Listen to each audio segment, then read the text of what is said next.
12 kilometers under the Arctic tundra, the deepest hole human beings have ever dug started closing itself.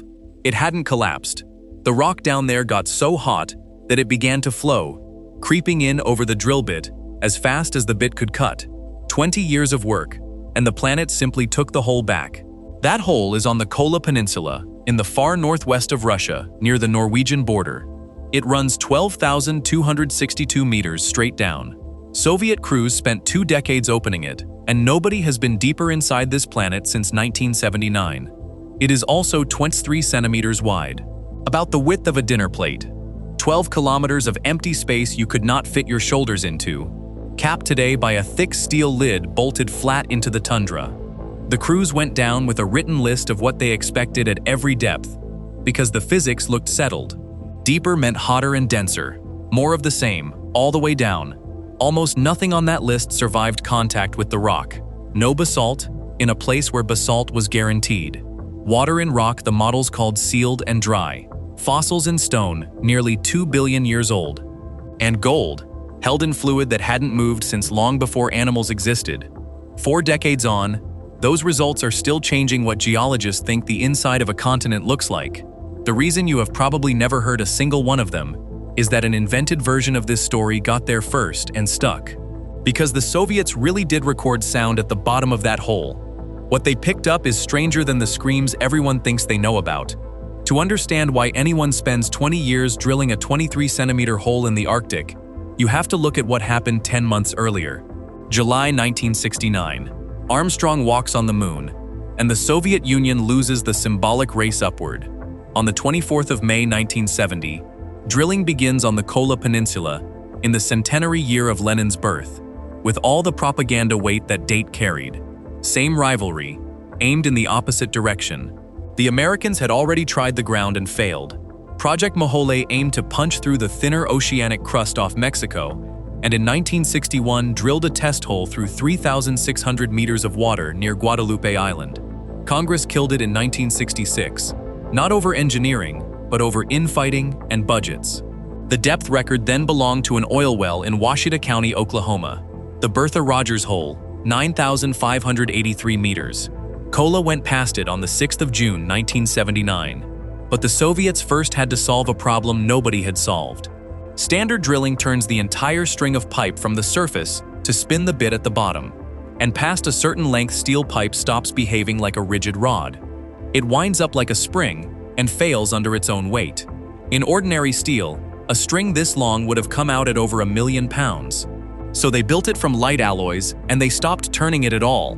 A turbine at the bottom, spun by drilling mud, forced down the hollow pipe under pressure. Only the tip rotated. Even then the pace was brutal. A bit lasted about 4 hours and cut 7 to 10 meters. Below 8,000 meters, hauling the string out and back took up to 18 hours. 4 hours of drilling bought by most of a day of lifting pipe. The site sits on old Sami herding ground, beside a lake whose name translates as Wolf Lake on the mountains, later ringed by copper and nickel mines and smelters. Poisoned, industrially wrecked country before the drill even arrived. In December 1984, the Soviet Minister of Geology, Yevgeny Kozlovsky, published the results so far in Scientific American under the title, "The World's Deepest Well." Geologists all over the world read it. So did an audience nobody on the project had in mind. The first kilometer went almost exactly as predicted. Magnetite, copper, nickel, water. The kind of thing you would expect near a mining district. Between 1.6 and 1.8 kilometers, the drill cut through a copper and nickel sulfide body, reported to carry platinum group metals as well. Economically useful, scientifically dull. All of it textbook. Then the drill reached the depth the entire project had been built around. The whole justification for Kola was a line on a seismogram. For decades, seismic surveys had shown a sharp jump in wave velocity partway down continental crust, textbooks putting it at around 7 kilometers. The standard reading was that it marked the Conrad discontinuity, the boundary where granite gives way to basalt. 2 layers, granite on top, basalt underneath. Entire models of the continents rested on it. Kola was drilled, in large part, to go and touch it. At Kola, the velocity jump sat deeper than the textbook figure. Kozlovsky put it at about 9,000 meters in his own report. Either way, the drill went through it. There was no basalt. What came up instead was disaggregated metamorphic rock, a zone of fractured, loosened material, with granite and gneiss continuing unbroken all the way to the bottom of the hole. So what had those surveys been bouncing off? The interpretation that is held up is that the reflections came from changes in density and metamorphic state rather than a switch from one rock type to another, which is a bigger correction than it sounds, because the same reflections had been read the same way on continents everywhere. A borehole in Bavaria arrived at the same conclusion independently a decade later. 7 kilometers did turn out to matter, just not the way anyone predicted. Below it, the rock changed to fractured Archean gneiss.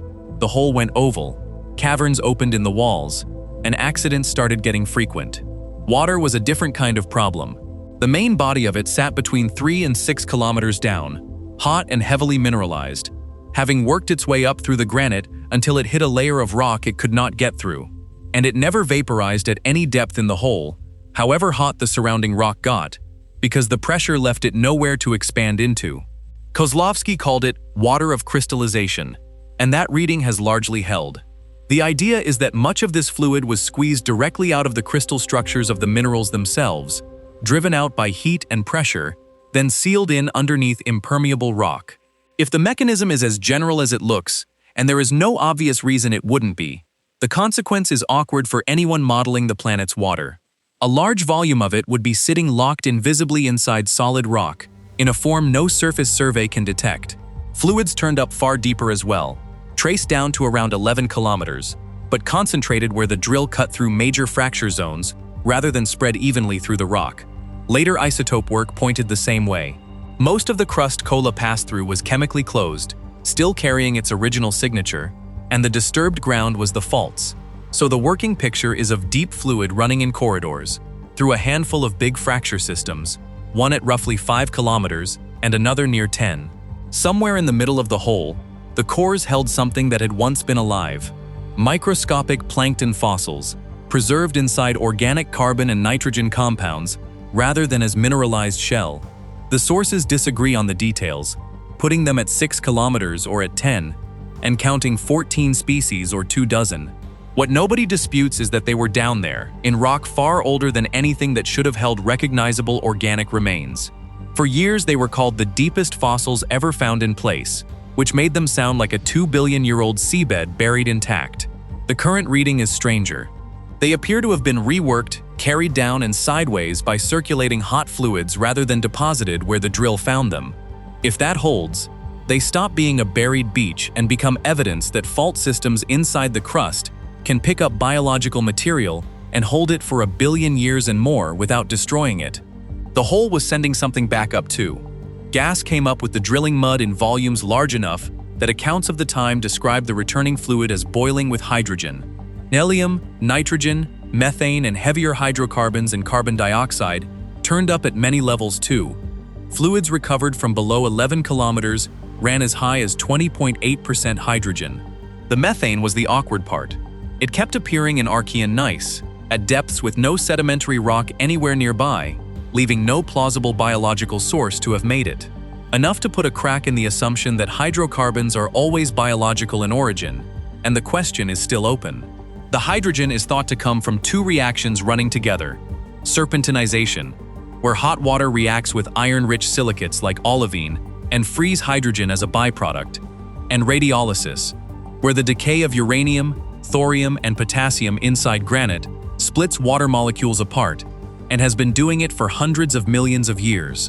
In 1984, that was a curiosity buried in a Soviet report. Today, natural hydrogen is one of the most heavily funded questions in energy geoscience, and Kola stands as the first borehole-scale evidence that it is generated and accumulates deep inside continental crust. The German hole later logged 8.6% at 9 kilometers. The same reaction powers deep-sea hydrothermal vent ecosystems, which is why it sits on the short list of candidate settings for how life began. That last part is a hypothesis, not a finding. Between roughly 9,500 and 11,000 meters, the cores started showing gold-bearing Archean rock. In quartz veins through that zone, researchers found fluid inclusions, sealed pockets of ancient liquid, trapped inside the crystal. A study published in Scientific Reports in 2020 measured what was inside them: gold nanoparticles, at average concentrations around 750 parts per million, with some inclusions as high as 6,000. For scale, fluids in the gold deposits people actually mine typically carry between half a part per million and 5. Kolas are 2 to 3 orders of magnitude richer. That isn't a treasure story. It's a working sample of how gold moves through and concentrates in the crust, drawn from fluid sealed since about 1.7 billion years ago. The authors of that paper make a further argument from it. If fluids this rich exist naturally, then building an ore body needs far less fluid than the older models demanded, which would rewrite the arithmetic behind a lot of gold exploration. Cores pulled up by Soviet crews in the 1980s were still generating new published science 40 years later. By 1983, the drill had passed 12,000 meters, and for the first time in the project's history, the Soviets stopped drilling on purpose. Work halted for roughly a year for scientific and celebratory visits. Delegations arrived from around the world, a 3-day excursion, which included a coach tour of Murmansk, a concert at the Oktyabr Community Center, and a farewell party. Guests went home with coffee cups printed with the drilling tower. The drill string sat in the hole the entire time, idle, uninspected. Drilling resumed on the 27th of September 1984 at 12,066 meters. The turbine and a 5-kilometer section of pipe twisted off and stayed down there, unrecoverable. Nobody can prove the idle year caused it, and the official accounts stop at saying it may have contributed. But the sequence is hard to look away from. They hadn't lost 5 kilometers of pipe, they had lost the hole.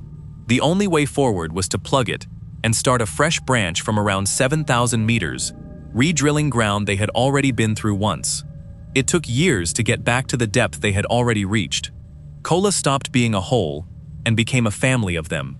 5 in the official numbering, although one survey of the well counts around a dozen side bores altogether, 4 of those running kilometers long, which annoyed the drillers and delighted the geologists, who had accidentally been handed something better than a single core. A 3-dimensional sample of the same ancient rock mass, cut at multiple angles. In 1989, one of those branches reached 12,262 meters. The target on paper had been 15,000. They never got another meter. Every prediction they had broken so far had been a bonus. Surprising, publishable, career-making. The last one ended the project. The thermal model said roughly 100 degrees Celsius at target depth. Past about 3 kilometers, readings started climbing faster than the model allowed. By 10 kilometers, they were at 180. Figures for the deepest part of the hole vary between sources, with recent reviews putting it above 210. In rock about 2.7 billion years old. 3 things went wrong. In order. The bits and pipes began to soften and deform. Nothing was melting at those temperatures, but steel built specifically to survive down there was losing its shape. The drilling mud, which cools the bit and carries rock chips to the surface, degraded far faster than expected and thickened until it would not circulate.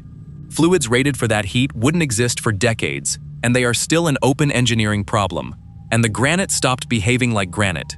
At that temperature and pressure, it gave up being brittle and turned ductile, described by the people on site as closer to plastic than stone. It flowed back in around the bit faster than the bit could cut. One account has the drill losing its footing in something like molasses. The planet was sealing the wound faster than they could open it. That is not a problem you engineer around. The end was quiet. In 1992, the 4th hole stopped at 11,882 meters, defeated by heat. A 5th branch started in 1994, reached 8,578 meters, and stopped in August for the least dramatic reason available. The money ran out. The country that had funded it no longer existed. Depth, though, was never really the limit. Temperature was, and temperature depends on where you put the hole. Between 1990 and 1994, a German program drilled at Windischeschenbach in Bavaria and stopped at 9,101 meters, 2,000 shallower than Kola, at a bottom hole temperature around 265 degrees. Hotter at 9 kilometers than Kola was at 12, because the geothermal gradient there is steeper. And that hole broke its own predictions too. Brittle rock turned ductile at around 9 kilometers, the same way it had at Kola. In one experiment, a pressure nudge of less than a single megapascal set off more than 400 micro-earthquakes. And back in Oklahoma, Bertha Rogers had already turned up liquid hydrocarbons at depths where only methane or graphite should have survived.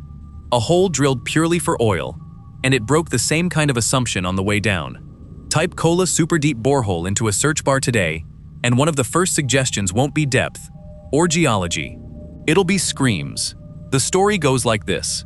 A Soviet team, led by a man named Azakov, drilling somewhere in Siberia, breaks into a cavity at 14.4 kilometers. Temperature inside, 1,000 degrees. They lower a heat-resistant microphone and record the screams of the damned. Every detail in that is wrong. Kola is on the Norwegian border, not in Siberia. 14.4 kilometers has never been reached by anyone, by any measure. The temperature is off by a factor of 5, and nothing off the shelf survived down there, which is precisely why the project had to build its own instruments. But the legend stepped on something real. Kola did record sound. Once drilling became impossible, the team switched to listening, using sensors that tracked seismic vibration. And they did pick up a roaring. It arrived, stopped, arrived again, the next day, stopped again. It took a while before anyone matched the pattern to the shift hours of a nearby copper mine. The Earth was playing them back their own industry. Where the myth came from is stranger than the myth. The seed was Kozlovsky's real article, December 1984, a sober account of hot mineralized water and escaping gas at depth. All of it true, and all of it easy to reframe. From there, the story turns up in a newsletter called Jewels of Jericho, published by a group of Messianic Jews in California. Next, it appears in Valtajat, a Finnish Christian newsletter, July 1989. A letter in a Finnish newspaper picks it up, and in 1989 it reaches Trinity Broadcasting Network in the United States, aired as proof that hell is a physical place. A Norwegian teacher named Olga Rendalen heard that broadcast while visiting the States, and decided to find out how little checking was going on. He wrote to the network claiming he had since read a factual account confirming everything, with one detail added: a bat-like figure rising out of the hole and streaking across the Russian sky. As proof, he enclosed a Norwegian newspaper clipping and his own English translation. The clipping was a routine local item about a building inspector, whose photograph Rendalen labeled as the lead scientist from the story. Nobody at the network translated the Norwegian. He had also supplied his real name, phone number, and address, plus those of a pastor friend who had agreed to expose the whole thing to anyone who rang. Nobody rang. They aired it. The chain was reconstructed by a California radio host named Rich Bueller, who published his findings in July 1990 after his listeners kept calling to ask whether the story was true. He worked backwards through the newsletters until the trail went cold. The audio still circulating online has been traced to looped sound effects from a 1972 Italian horror film, reportedly mixed with the rumble of the New York subway. The invented version needed a 1,000-degree cavern and a winged figure to be frightening. The documented version is that a superpower drilled for 20 years, and the planet quietly softened its steel and closed its own wound. Drilling finished in 1995. The team stayed on, downsized, reassigned to work through the rock they had already pulled up. In 2007, that team was dissolved, and the equipment went to a private company. In 2008, the company was wound up as unprofitable, and the site was left to rot. You will also find sources saying the hole was welded shut in 2005, and the dates do not reconcile cleanly. The tower is a ruin. Visitors find scrap and broken concrete on the tundra, and that one bolted lid. The cores survived, archived in the nickel mining town of Zapolyarny, about 10 kilometers away. And there is a live argument in the literature that the whole collection should be run again on modern instruments, because discoveries may still be sitting in that archive unread, in rock pulled out of the ground 40 years ago. Kola only made it about a third of the way through the continental crust at that spot. The distance to the center of the Earth is 6,371 kilometers. Kola managed 12.2, 0.2% of the way down. Deeper than Everest is tall, and deeper than the Mariana Trench. Around 37 Eiffel Towers stacked end to end, and still nothing but the outer skin. No borehole has ever reached the mantle. A probe launched 7 years after drilling began at Kola has since crossed billions of kilometers and passed beyond the heliosphere into interstellar space. The record still stands, but the drilling restarted, with a different flag on it and a different reason. In February 2025, China finished a well called Shenditake-1 in the Taklamakan Desert at 10,910 meters. It took 580 days, and more than 300 of those were spent on the final 910 meters. Below 10 kilometers, the crew was working against temperatures over 210 degrees, and pressures above 145 megapascals, greater than the crushing force at the deepest point of the Mariana Trench. In August that year, it became the first well anywhere to flow commercial volumes of gas from below 10 kilometers. Another Chinese well, in the Jungar Basin, has gone to 11,156 meters through continuous sedimentary rock. It found organic matter still behaving like liquid at temperatures where the textbooks say oil should already have been destroyed, which points the same way Kola did. The limit was in the model, not in the ground. Kola was drilled to find out what was down there. What is pulling the drills down now is energy security, and the money behind it is far larger than anything the Soviets were chasing. The video on screen picks that up.